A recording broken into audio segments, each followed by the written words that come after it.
plenário aprovou nesta quarta-feira a reforma trabalhista, uma das principais pautas encampadas pelo governo Michel Temer no Congresso Nacional. Quem tem as informações é a repórter Dini Moraes, que fala ao vivo do Salão Verde. Dini, boa noite. Como fica agora a vida do trabalhador brasileiro, segundo o texto aprovado pelos deputados nesta noite? Boa noite, Marcelo. Boa noite ou boa madrugada, né? Para quem está acompanhando a gente agora ao vivo pela TV Câmara.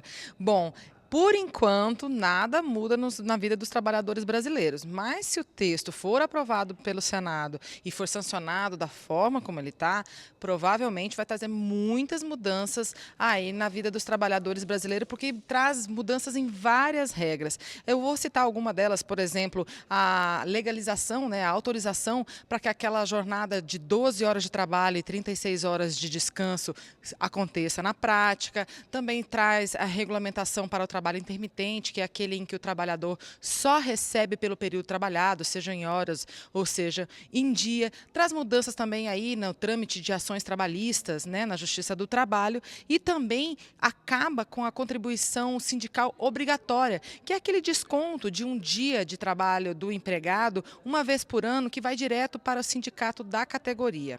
Marcelo, a discussão desse projeto de lei da reforma trabalhista durou mais de 14 horas aqui no plenário da Câmara. E o debate foi bastante acalorado e a gente pode conferir na reportagem. Vamos ver?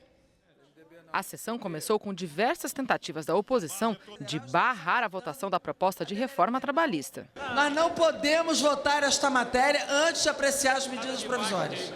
Isso é uma ilegalidade, é uma inconstitucionalidade. Isso aqui é um avulso com mais de 1.200 páginas. Pode ter mais substitutos. O senhor acha que a gente vai ter condições de ler isso aqui hoje, presidente? E votar ainda? São mais de 100 direitos dos trabalhadores brasileiros que estão sendo retirados. E a gente não pode aceitar que isso aconteça. O pessoal vai continuar em obstrução. Mas as tentativas foram frustradas. Com maioria, a base governista argumentava que a proposta vai incentivar as contratações no país. Auxílio-doença, insalubridade, férias, 13º, trabalhador não vai ter prejuízo nos seus direitos. O que estamos fazendo é um novo regramento para modernizar, para flexibilizar e para botar o país na modernidade que precisamos. Nós estamos aqui prestando um serviço à comunidade brasileira. Nós precisamos ter leis. O nosso trabalho vai facilitar o trabalho da Justiça do Trabalho. Os sindicatos fazem parte desse sistema que engessou direitos trabalhistas que agora nós estamos libertando. E com o avanço da discussão, vieram vários momentos tensos. A emenda 39... Deputado Rogério, pois não. Deputado Erundina, por favor, tire essa placa, por favor, que está na frente do deputado. O plenário não está assistindo. Deputado Erundina, a senhora não é... Está na frente da televisão, o deputado... Então não precisa relatório, é isso? Presidente, Vossa Excelência não pode permitir que esta casa seja transformada num picadeiro. A proposta altera vários pontos da Consolidação das Leis do Trabalho, de 1943. Entre as principais mudanças está que diz que o acordo entre empresas e trabalhadores vai valer mais que a CLT, quando tratar de assuntos como parcelamento das férias em até 3 vezes, jornada de trabalho que não pode passar de 12 horas diárias, banco de horas e trabalho fora da sede da empresa, o chamado teletrabalho ou home office. Esses acordos não podem tratar de direitos como 13º salário, FGTS e direito de greve. O projeto quer instituir que o negociado prevalecerá sobre o legislado. Ora, a lei já permite isso. Então, para que a mudança? Para que o negociado possa ser pior do que a lei. Tu faz um acordo entre patrões e empregados, entre sindicato patronal e sindicato dos trabalhadores. Você assina e não tem valor.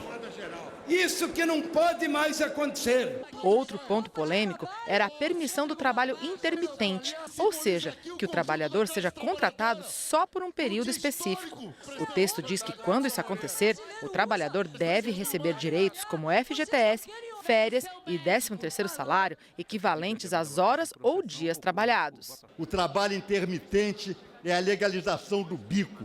O trabalho intermitente é pior que o desemprego.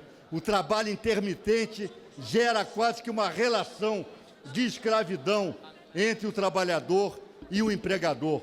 Trabalho intermitente de um garçom, ou de um fim de semana, se um jovem que está numa capital estudando numa universidade e precisa de dinheiro, o seu pai não tem, ele pode trabalhar uma sexta, um sábado, numa churrascaria ou num restaurante, fazer um curso de garçom e trabalhar.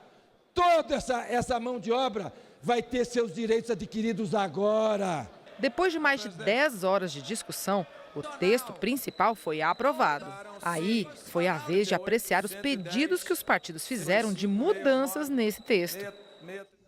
Marcelo, foram 13 pedidos que os partidos fizeram para mudar o texto principal. Apenas um foi aprovado, que trata aí da penhora de bens de entidades filantrópicas e de diretores dessas entidades, que passa a ser, então, proibido para o pagamento aí de causas trabalhistas na Justiça. Então, o resto do texto ele ficou intacto da forma como havia defendido o relator, o deputado Rogério Marinho, e agora esse texto vai para o Senado.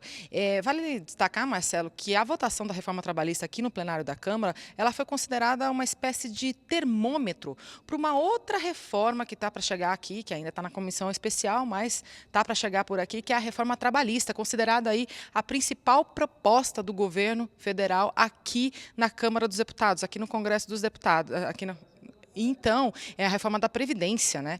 E aí, essa reforma da Previdência, como ela muda a Constituição, ela precisa de pelo menos 308 votos favoráveis. A reforma trabalhista que foi votada aqui hoje, ela obteve 296 votos. Isso já considerando o voto dos 4 ministros que se licenciaram do cargo, que são deputados federais, né? Estavam ministros, eles se licenciaram do cargo e vieram à Câmara no plenário justamente para votar essa reforma trabalhista hoje, entre eles o ministro do Trabalho, o deputado Ronaldo Nogueira. Então foram 296 votos, ainda não é o suficiente, ainda não chega nos 308 necessários para a aprovação da reforma da Previdência. Os líderes partidários, tanto da oposição quanto do governo, falaram sobre esse placar. Vamos ouvir. É um sinal de uma derrota futura, porque o governo não tem 308 votos para aprovar a reforma da Previdência. Até porque é um tema muito mais sensível do que esse da reforma trabalhista. Claro que nós estamos no enfrentamento dos dois temas, mas esse de hoje é muito diferente da reforma da Previdência, da PEC da Previdência. Segundo, tem uma greve geral que está sendo convocada e marcada para o dia 28. O país tende a parar. E isso vai falar muito. Por isso que eles tentaram votar isso antes, porque tinham medo dessa mobilização da greve geral.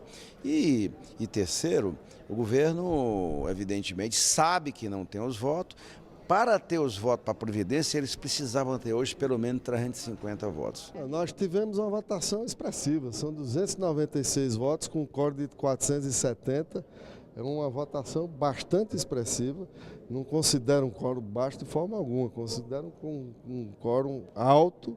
É evidente que essa matéria não era uma matéria constitucional, era uma matéria simples, repito.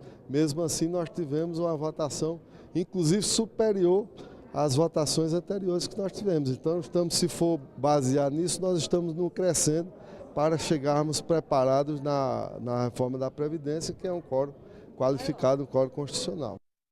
Só uma última informação, ainda está prevista a votação da medida provisória 752, logo mais aqui ainda de manhã, nessa quinta-feira de manhã aqui no plenário da Câmara.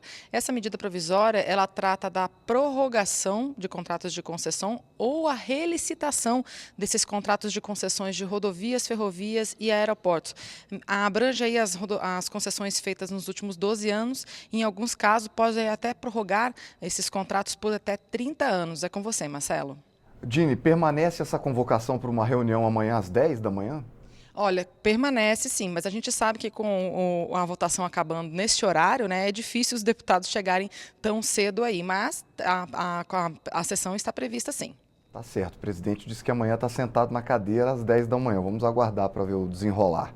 Obrigado pelas informações, Dini.